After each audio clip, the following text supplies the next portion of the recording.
This is the Gillette Labs with exfoliating bar.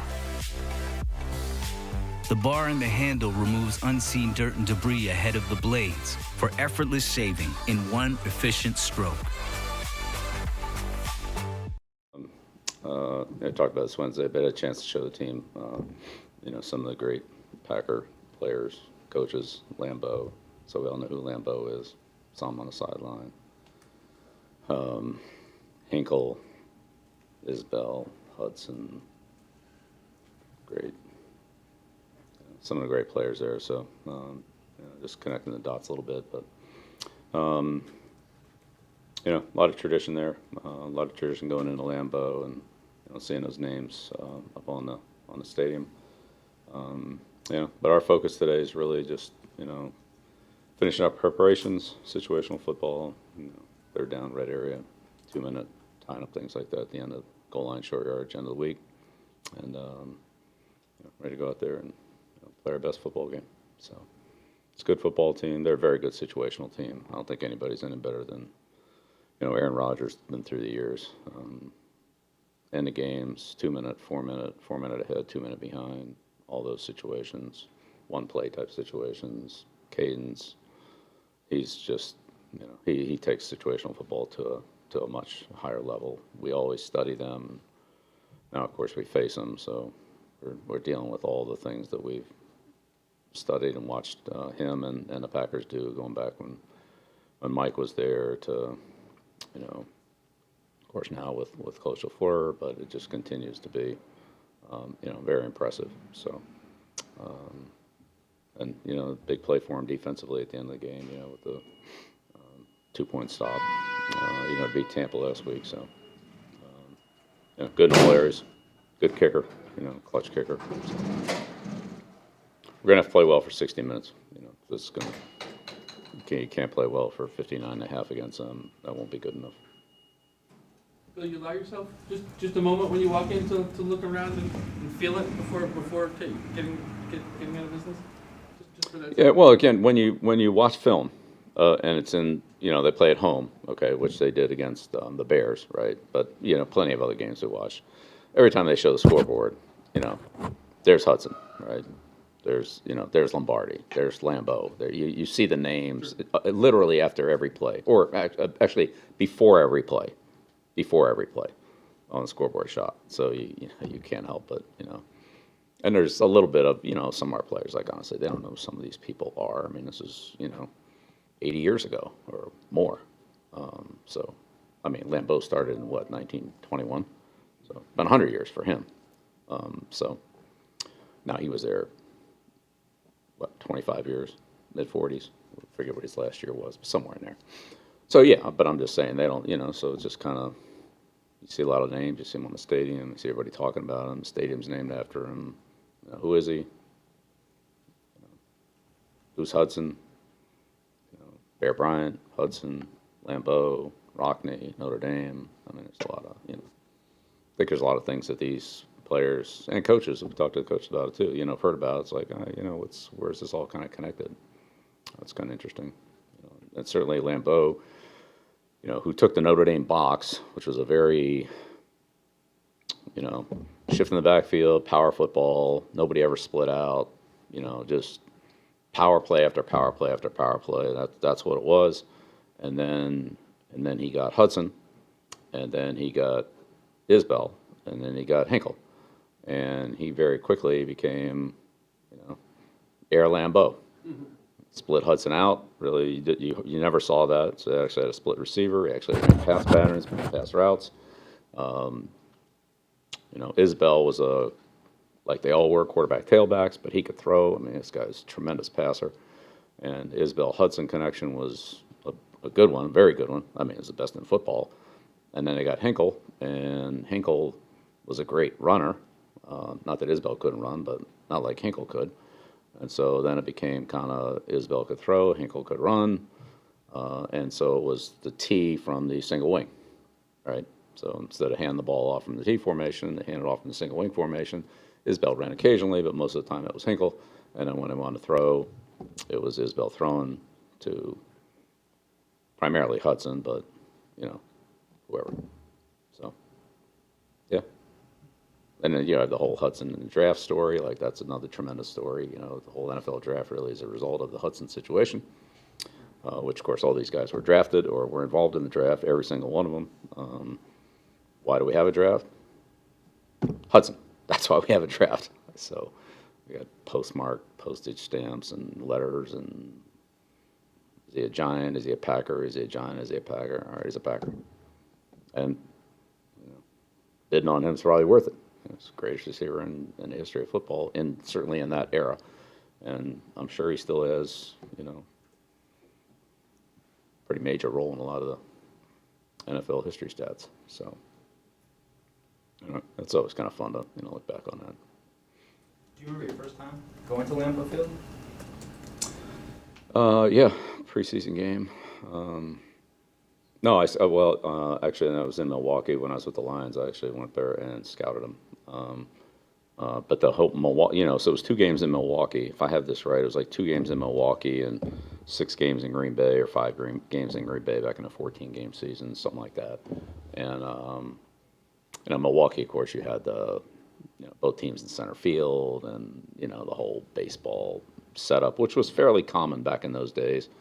Now you had the other baseball stadiums like Memorial Stadium in Baltimore or Cleveland Municipal Stadium, where the teams are on opposite sides, but like here in Fenway, and Minnesota and Milwaukee. We had both teams on the same sideline, and so again, that was another thing that we saw today. That was a look at it from it was actually a game in Detroit. But, they're kind of like, why are both teams on the same side of the field, but that was baseball stadium. So, yeah, but it's quite a scene there. The whole, the community, it's kind of in a residential area, and all of a sudden, and it's a stadium just like pops out in the middle of nowhere, and here you are, that's Green Bay. But the fact that they played 2 games away from Green Bay for however many years they did, that was quite a few. In Milwaukee, just really a state team. See all the cheeseheads. It's great. Sorry. No, you're headed out to practice here in a little bit. Are you expecting Mac to practice today? Well, we'll see. Not sure yet. We'll see. Can you? I'm sure that we'll both be watching very closely and see if he's out there. Oh, you can't make it? I'm gonna miss it. Yeah. All right, so banker's hours is off at noon. Gotta go talk to our guy, so. Oh, I got you. Yeah, hey, he's the man. Understand. Well, look, I'm sure we'll get a report on it. Sure, it'll be mentioned. What happens out there. We'll see. I don't know. We'll see. Can you just you mentioned the other day that he had improved quite a bit since the day before. Yeah, of course. How much has he improved since last time we talked to you? Well, we'll see. What do you need to see from Mac to determine his physical readiness to play on Sunday? Yeah, well, ultimately, that'll be a decision made by the medical people in consultation with Mac, of course. Like we do with any player. He's no different than any other player. I mean, he is, but I'm just saying the process is the same. There's a medical evaluation, you talk to the player. Then as a coach, you, at whatever point, get the information that you get, and you make a decision, if there's a decision to be made. If there's no decision to be made medically, then I'm out of it. But if there's a decision to be made, hey, the player's at X%, he can do this, the player feels like he can do this, he's ready to play, then I make a decision, do I want this player at X% or somebody else at, let's call it 100%. But a lot of times it never gets to that point. Occasionally it does. If it does, then that becomes my decision in consultation with the player and usually his position coach or the staff. So would there be an amount of practice that you would need to see from him to be comfortable enough to let him play if he were to be cleared on Sunday? Yeah. And again, I don't know. I'd have to. We'll see. We'll see. Situations are different, so I think we'll just have to see how it goes. Not trying to run you guys around the block. I mean, it's just the truth. We'll see. How's he doing? Fine. I mean, other than he's in the training room, but I mean, that's a lot of guys in the training room. He's fine. Is it You called it the other day sort of a day by day situation. Is that the word I used? That's right, day by day. I can't remember exactly how I described it. Yeah, okay. That was it. Yeah, okay. Yeah, I think you're right. I think you're right. Did I break a record on that, or is 12 times. that what it was? Nice, all right. I wasn't trying to do that. Just when you ask the same question, I give the same answer, and it just, sorry. Does that mean, though, that this might not be a multi-week injury? Oh, I don't know. Okay. I just We'll just wanted to take check. we'll just take it as it comes, and look, if you have an injury, you've had injuries. You have an injury, you go out and do something. If you're okay, then you do more. If you're not okay, then you back off and you do a little less. Then you do more. Then you're okay, then you do more. How's it gonna feel the next day after you do something? Well, you're not gonna know until the next day. Then you make a decision the next day. It's not a broken bone. It's not it's not a fracture that you're dealing with. It's a different type of injury that, I mean, look, you guys took the Montgomery story, right? I mean, we had him out for the year. We had him out for 8 weeks. So he was never going to play again and all that. And then he played in the opener against Miami. So I don't know. What was that? Like, somebody else could have the same injury. It could have healed at a different rate. We're all different. Each injury is a little bit different. So again, I'm not going to sit here and pretend like, I've got a magic wand and crystal ball and I know exactly what's going to happen. Nobody knows. I don't know. He doesn't know. Doctors don't know. Take it as it comes and see what happens. It's the same with all of them. I mean, we have 4, 5, 6 guys like this every week in varying degrees. Is it 2 days? Is it 3 days? Is it 4 days? Is it a week? Is it 8 days? Is it 10 days? It's hard to tell. To actually get out there and perform at a level that's comparable to what a professional football player has to do. So walking around and going to the grocery store and pumping gas, that's one thing. Going out there and competing on a football field with other elite professional athletes that's different. So what feels okay, what's competitively okay. But again, you're talking about well-conditioned athletes that heal quickly, generally speaking. They heal, bones are bones, but guys that are in training, guys that are, well-conditioned, that are healthy, come back quicker than others of us, let's call it. Your final Right. question? With this being Packers Week, a video that's been floating around is Dan Conley's return. Yeah. I'm wondering what your memories are of that play. Very unexpected. Yeah, that was, it's funny though, we just coincidentally had talked about that, the week before, and occasionally we, say you have like 7 kickoffs for the week, let's call it. Okay, so you have a couple, maybe you have like 4 on one day, Wednesday, Thursday, and you do a couple on Friday. You have 6, 7 a week, right? So, the majority of them are kind of where you think, your opponent's going to kick the ball in the return. Maybe you have 2 returns, 3 returns, whatever it's called, 2 returns.